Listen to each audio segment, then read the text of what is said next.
जय हिंद, जोहार जगह। मैं शमशाद आलम। आज जिस मुद्दे पे बात करने वाले हैं वो मुद्दा है झारखंड लोकतांत्रिक क्रांतिकारी मोर्चा के सुप्रीमो टाइगर जयराम महतो को लेकर निशा भगत जो तंज कसी है, आज इसी के ऊपर बात करेंगे। और ये तंज जो है कि पश्चिम बंगाल चुनाव को लेकर है।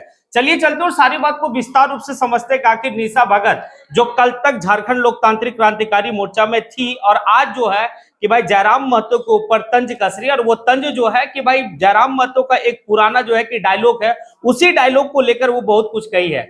दरअसल बात यह है कि भाई पश्चिम बंगाल का चुनाव है और पश्चिम बंगाल का जो विधानसभा का चुनाव है, उस विधानसभा का चुनाव में झारखंड लोकतांत्रिक क्रांतिकारी मोर्चा जो है कि वहां पर चुनाव लड़ रही है महज 2 सीट पे। और वो जो चुनाव लड़ रही है वो आपका जंगल महल का क्षेत्र में बागमोडी और आपका जो है कि जयपुर विधानसभा में। अब देखिए निशा भगत जो है कि जयराम महतो का एक जो है कि डायलॉग कोट की, और वो डायलॉग ये था कि जिस वक्त में जयराम महतो जो है कि भाई मतलब उनका मतलब ये जब चल रहा था, आंदोलन चल रहा था, उस वक्त में जो है कि वो एक नारा दिए थे। और नारा ये था कि बंगाल किसका है, बंगालियों का। भाई बिहार किसका है, बिहारियों का।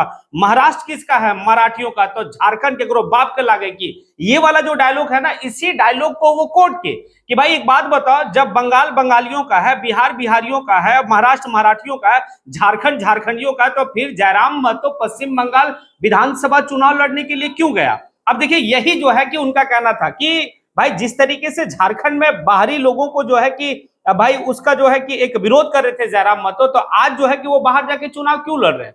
ये बात निशा भगत का। लेकिन निशा भगत जो है ना, ये बड़ा उलूल जुलूल तरीके से जो है कि अपना वो बयान देती है। हमेशा जो है कि ईसा और मूसा का बात करती। ईसा और मूसा का भी कहानी को समझेंगे कि भाई वो जो निशा भगत ईसा और मूसा वाली जो बात करती है वो भी समझेंगे। लेकिन पहले ये समझ ले कि जो जयराम महतो के ऊपर तंज कसी है, तो यहाँ पर ये है कि भाई जो क्षेत्र में जयराम महतो चुनाव लड़ रहा है ना, वो क्षेत्र जो है कि ग्रेटर झारखंड का हिस्सा है।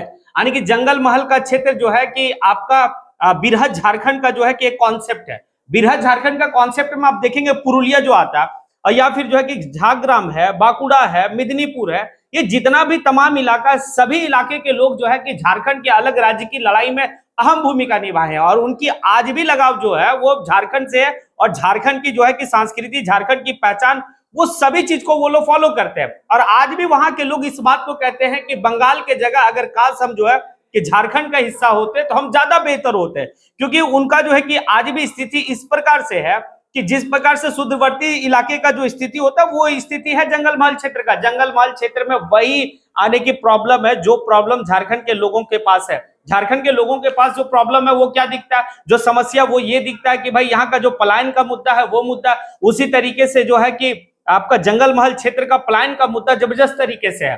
अब देखिए जयराम महतो कोई नया जो है कि भाई पश्चिम बंगाल में नहीं गए। जयराम महतो आंदोलन के टाइम में भी जो है कि भाई वहां वो गए और जाने के बाद कई तरह का वो प्रोग्राम किया। उस प्रोग्राम में जो है कि वो कई तरह का नारा भी दिया। वो इस बात का भी किए कि भाई कि जब जंगल महल क्षेत्र का कुछ विधानसभा सीट पे जो है कि अगर जीत के हम जाते हैं तो जंगल महल क्षेत्र का ही विकास की बात होगी।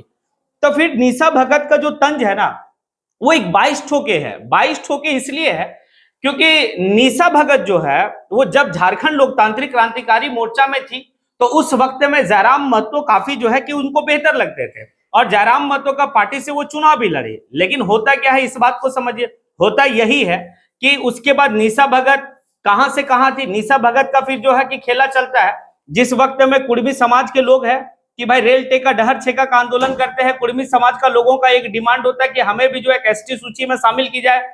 उस वक्त में जो है कि निशा भगत जयराम महतो के खिलाफ में पूरा जो है कि रास्ते पे मतलब रोड में उतरी और आंदोलन करने लगे। उसके बाद कई तरह का जयराम महतो के ऊपर जो है कि भाई इल्जाम भी लगाए। जयराम महतो को लेकर वो कई तरह का जो बयानबाजी भी की। लेकिन अभी चुनाव के वक्त में जो ये तंज कसी है वो थोड़ा सा जो है ना समझ वाली बात है। हालांकि निशा भगत ना समझ है। वो निशा भगत अपने आप को एक जो है कि आदिवासी का बड़ा चेहरा जो है कि सामने पेश करना चाहती है कि आदिवासियों का नेता हम बेहतर है। इसीलिए वो जो है कि हमेशा जब भी जुबान खोलती है तो गाली गलौज करती है। आप देखते हैं कि कई ऐसे मंत्री हैं झारखंड का जिनको लेकर निशा भगत हमेशा जो है कि भाई उल्टा सीधा कही है। और ये बात जो है कि सभी लोग जानते भी हैं। लेकिन जयराम महतो के ऊपर इस तरीके का तंज कसना, ये थोड़ा सा बाइस्ट वाली बात है। हालांकि जयराम महतो को इससे कुछ भी जो है कि फर्क नहीं पड़ने वाला है। जयराम महतो अपना मतलब एक कॉन्सेप्ट और अपना दूर दृष्टि को लेकर वो चलते हैं कि आगे क्या होना है। अब देखिए पश्चिम बंगाल का विधानसभा चुनाव अगर जयराम महतो की पार्टी लड़ रही है 2 विधानसभा पे, तो वहां के लोगों का डिमांड था कि जयराम महतो जो है कि वो पश्चिम बंगाल का भाई वो जो इलाका आपका है यानी कि जंगल महल का क्षेत्र है वहां पर आवे और लड़े। तो मैच कितने सीट पे लड़ रहे हैं? 2 ही सीट पे तो लड़ रहे हैं, और 2 सीट पे वहां का लोगों का डिमांड था कि भाई झारखंड लोकतांत्रिक क्रांतिकारी मोर्चा अपना कैंडिडेट दे, और कैंडिडेट दिए भी। अब 2 सीट पे जो है कि कैंडिडेट काफी मजबूत तरीके से है, तो निशा भगत को तो लग रहा है कि भाई कहीं ऐसा हो कि भाई जयराम महतो का जो पार्टी का जो कैंडिडेट है अगर बेहतर कुछ कर जाता है तो जयराम महतो का ऑरा। तो देखो निशा भगत, एक बात है, आप कुछ भी सोच लीजिए, जयराम महतो का ऑरा काफी बड़ा हो चुका है। जयराम महतो का डिमांड सिर्फ झारखंड में नहीं है भाई, पश्चिम बंगाल में भी है, बिहार में भी है। बिहार में भी जो आप देखिए किस तरीके से विधानसभा चुनाव के वक्त में विपिन यादव सर जो है जयराम महतो से मिलने के लिए आए, और आने के बाद जो है कि न्योता दिया, और जयराम महतो जो है कि भाई विपिन यादव सर के लिए प्रचार करने के लिए बिहार भी गए थे। तो अगर वहां पर वो गए हैं और चुनाव अगर लड़ रहे हैं तो फिर निशा भगत को तकलीफ होना, ये समझ में आता है आखिर तकलीफ क्यों है। तो एक बात आज भी है कि भाई हम पश्चिम बंगाल में जाकर जमीन नहीं खरीदे हैं, हम पश्चिम बंगाल में जाकर जो है कि झारखंड के लोग रंगदारी नहीं कर रहे हैं, लेकिन बाहरी लोग यहाँ आकर, चाहे वो पश्चिम बंगाल का हो या बिहार का हो, उत्तर प्रदेश का लोग हो, या तमाम बहुत ऐसी जगह के लोग हैं, हरियाणा का लोग हो, भाई राजस्थान का लोग हो, वो झारखंड में आकर झारखंड के लोगों का शोषण करता है।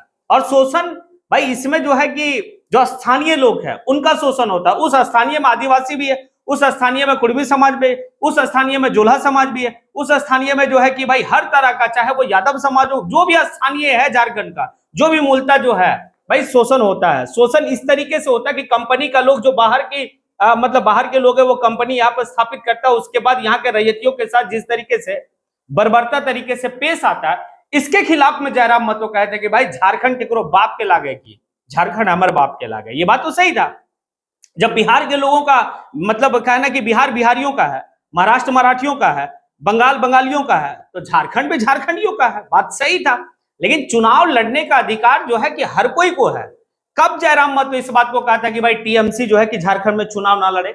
कब जयराम महतो इस बात को कहा था कि भाई बाप पार्टी जो है वो झारखंड में चुनाव ना लड़े? तमाम जितने भी पार्टी है हिंदुस्तान में, सब लोग जो है कि जिस भी प्रदेश में चुनाव लड़ना चाहे वो लड़ सकता है। तो फिर यहाँ पर एक तंज है, वो 22 ठोके तंज है। खैर आप लोग इसको किस रूप में देखते हैं? क्या निशा भगत जिस तरीके से जो है कि जयराम महतो को लेकर तंज कसी है, इसको आप किस रूप में देखते हैं? क्या 22 ठोके वो जो है कि तंज कसी है, या फिर जो है कि और कुछ है? और इस आने की तंज कसने से या जयराम महतो को लेकर इस तरीके का बयान देने से भाई जयराम महतो का क्या पश्चिम बंगाल का जो चुनाव में 2 सीट पे जो पार्टी के पार्टी के उम्मीदवार चुनाव लड़ रहे हैं, इसको कुछ जो फर्क पड़ेगा?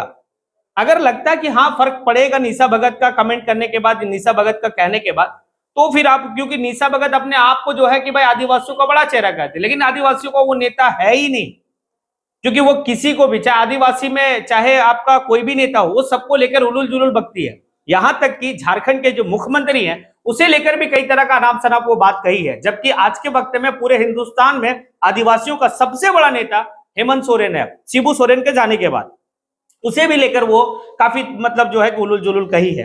तो खैर वो अपने आप को स्थापित करते रह जाए कि भाई हम आदिवासी का बड़ा चेहरा है।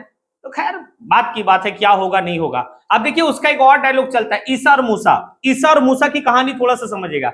ईसा आने की मतलब आप समझ लीजिए कि क्रिश्चियन, और ये जो निशा भगत है ना, खुद भी जो है कि मतलब कॉन्वेंट स्कूल से पढ़ी हुई है, यानी कि ईसाई मिशनरी के स्कूल से खुद पढ़ी है, और आज ईसाई को लेकर तंज कसते रहती है। और मूसा का मतलब मुसलमान की बात वो करती है। मूसा, ईसा और मूसा, ठीक है, ईसा अलैहिस्सलाम और मूसा अलैहिस्सलाम, ये दोनों जो है कि प्रॉफिट थे, और प्रॉफिट जो है कि एक ईसाई से जुड़ा हुआ और एक इस्लाम से जुड़ा हुआ, इसीलिए वो कहती है कि ये 2 लोग जो है कि स्थानीय नहीं है। तो निशा भगत आपके कहने से और आपके ये करने से कौन स्थानीय नहीं है, ये आप डिसाइड नहीं करेंगे, भारत का संविधान डिसाइड करता है। और आप ये डिसाइड नहीं करेंगे कि कौन कहां से चुनाव लड़ेगा, ये आप डिसाइड नहीं करेंगे। ये भारत का जो है कि मतलब भाई एक संवैधानिक संस्था है, निर्वाचन आयोग, ये डिसाइड करता है कि कौन सा दल कहां से चुनाव लड़ेगा, क्या होगा नहीं होगा। खैर चलिए, आप लोग जो है कि कमेंट सेशन में आके कमेंट जरूर करें। इसी के साथ मैं अपनी बात को यहीं पे समेटता हूं। जय हिंद।